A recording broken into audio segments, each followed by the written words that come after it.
Hello graduates, it's Stella from Meeple University, and this is Stella's short and sweet preview for The Great Harbor from Arcana Games.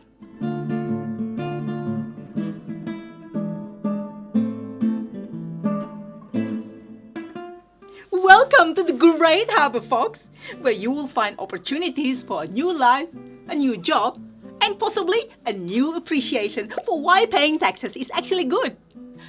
This bustling port of Candice is the place to be when nothing's impossible. I'm Stella Magna, the Great Star, one of the governors here. The best one, obviously. My fellow governors might disagree, but they're wrong. Join me as we shape the Roman Empire, build a thriving economy, construct epic ships, and fend off those pesky pirates who just won't take no for an answer. I will join. Will I get paid? Ha! Oh, that's adorable. Listen, lawyers, wasn't it? This is the Roman Empire. You get paid in the prestige of serving the empire, the satisfaction of hard work on the waterfront, the thrill of seeing your governor succeed. This is an unpaid internship, isn't it? The game plays 2 to 4 players, with mechanics such as dice drafting, worker placement, and engine building. The game is of medium to heavy complexity, just enough to make your brain melt a little. In the Great Harbor, you're one of the great Roman governors, building the city economy by constructing buildings, employing the right people, hopefully that includes lawyers, building ships, and trading goods for prestige points. All your resources and cards gaining are triggered by dice worker placement. The game goes for 6 rounds, with 2 turns each. At the start of each turn, roll 2 dice per player plus 1. Then, from the start player, everyone drafts 1 die, 1 player at a time, till 1 die left. The player with the lowest pip total then places first. That player places both their dice to gain resources. Then, with all the resources they have, do as many actions they want or can afford before play passes to the next player who does the same. Once all players are done, it's voyage phase, where you send your ships on a trade mission into pirate-infested waters. Good luck with that! Hope you can trade instead of having your ship damaged and coming home empty-handed like a sad board gamer that just had their game night cancelled. Aww. Then, at the end of second turn, round ends, all dice are gathered back, emptying all the worker placement space over the 2 turns. Cry over bad decisions and move on with your life. To the next round. You can only place your dice on empty, matching colored spaces. You gain the resources depending the number of pips on your dice, and you can split the pips for 2 adjacent tiles. The higher the dice pips, the better the rewards. For example, 6 pips of red or yellow die gets you 3 wood for the 5 pips and 1 metal for the 1 pip. Or 3 pips for 2 wood and 3 pips for 2 metals, and so on. Or put the dice on the edge spaces. You just activate 1 adjacent tile, but it will block that tile, making all future dice placed there weaker. A few other resources you can gain are ship cards, colonists, building and people cards. So, what can you do with the actions? Hope you have enough resources to do lots of them. You can build buildings from the cards you've gained, or ones on your player boards. You know, there are rewards. If you work hard, you might get to work on a ship, or an insulae, or even in a dog hut. A hut?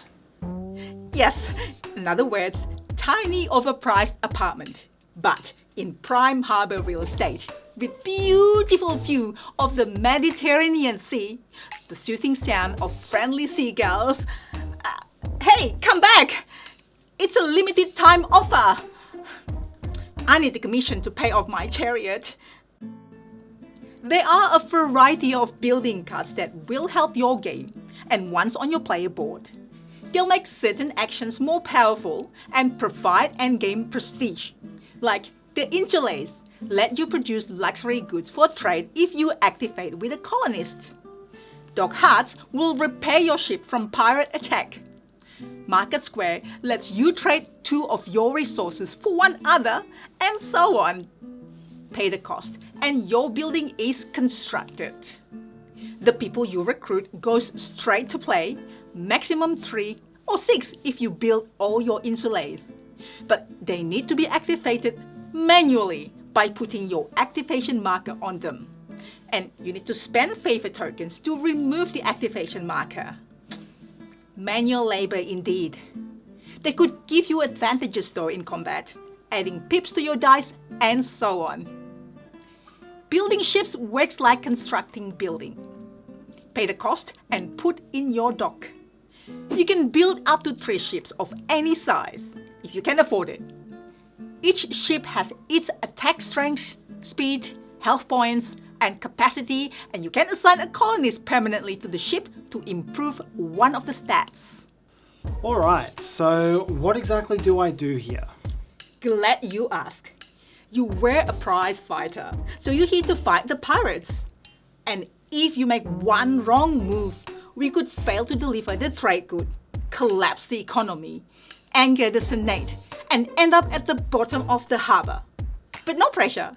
Wait, what? Just try not to get plundered, okay? You know, I could have been a contender. As an action, decide if you want to send your ships to trade. And once all players finish their turns, voyage phase begins. Reveal a pirate card to determine enemy strength. If your ship's attack power matches or exceeds the pirate's strength, you win and can continue sailing forward for greater rewards. Or stop there to trade, gain the coins and prestige, and turn around. If you lose, you get damaged and turn around. Pirate attacks accumulate as you advance. It's risk versus reward. After you turn around, your ships have to sail back before being deployed again. How long that takes depends on the speed of your ships. Game then goes to the next turn or round. After 6 rounds or 12 turns, game ends. The player with the most prestige collected, plus coins, building on player boards, wins and becomes the ultimate Roman governor. What a city to run! Some tough choices to be made, not to mention grumpy employee. Actions are stronger with higher pip dice, but if you start later, the space might get blocked by other dice. There are some dice spaces on the edge of the tiles, less flexible to gain resources, but serve a second strategic purpose. Put your dice there and all future dice on that tile are reduced by that many pips. Play it right, and you could block out the resource for everybody for the rest of the round. You also have tracks for each color of buildings. People and ships you've built or recruited will give you resources and even prestige. And each governor will gain extra prestige with certain pairs of colors built. So, fellow wannabe governors, this job is not for the faint-hearted. Do you accept the challenge to make the Roman Empire great? So, thanks for watching, folks. Check out the Great Harbour project page. I'll put the link in the description below. The components featured in this video are prototype, so rules and artwork are not final. Please like, subscribe, let me know and share this video if you enjoyed. Find me on Instagram and podcast Life Beyond Board Games, where I share the fun, challenges and some more as board gamers. Hopefully I will see you there too. See you next time!